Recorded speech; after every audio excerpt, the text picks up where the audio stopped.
Welcome to Ecclesia Principles, a biblical strategy for believers to engage in God's design for government with Ray Eppard. Hello, glad you could join us again today. This week, we're looking at the question, is Christian nationalism a good thing? And again, we're basing this a lot off of a statement that was made on made on MSNBC by one of their panelists. They said that Christian nationalists believe that our rights are given to us by God and not the government. Well, when I heard that, I thought, then I must be a Christian nationalist. Our founding fathers must have been Christian nationalists because they included that statement in the Declaration of Independence, that we have been given inalienable rights by our Creator. Life, liberty, and the pursuit of happiness, they said, were among these. And last time we talked about how that in this sense, Christian nationalism gave us the Bill of Rights. It gave us the Bill of Rights. Now, the biblical principle that works off of is Genesis 1:26, where it says, "And God said, let us make man in our image, according to our likeness, and let them have dominion." See, prior to the Reformation, you had kings, you had queens, you had kingdoms, you had dictators. I mean, that's pretty much the only form of government you largely had throughout the history of humanity. Now, obviously, we do know the Greeks started with the democracy, and the Romans had, their Senate and so forth. But those were a very small minority within the history of the world. Not until the Reformation did a concept of democracy, or as our government is, a democratic republic, really begin to move to the forefront.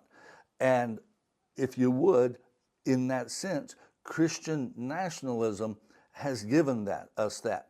And with this, one of the Bill of Rights, one of the rights listed in that first 10 amendments of the Constitution, freedom of speech. Freedom of speech. And let me go ahead and include that in that freedom of religion. Christian nationalism has given us freedom of speech. Christian nationalism has given us freedom of religion.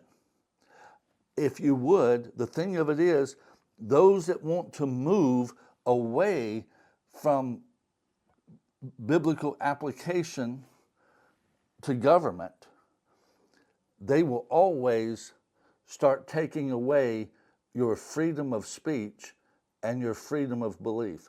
Look at our culture today. So many things now, oh no, you can't say that. No, it's wrong if you believe that.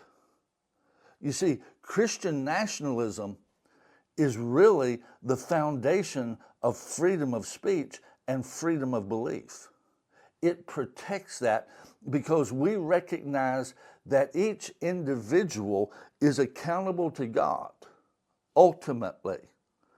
And that, again, with the exception, you can't harm other people and so forth. But from that standpoint, I have the right, the God-given right, to believe what I want to believe. And I don't need the government's permission for me to believe that. Even if I am wrong, God has given me the dominion. God has given me the jurisdiction. And my beliefs may cost me in the long run, but the bottom line, God has given me the right to express my beliefs and to hold those beliefs. Anytime you move away from the biblical application of the word to government, you move from applying the word to government and you no longer do that, you will always end up seeing people limit free speech and limit what you are allowed to believe. Look at our world today. Talk to you tomorrow.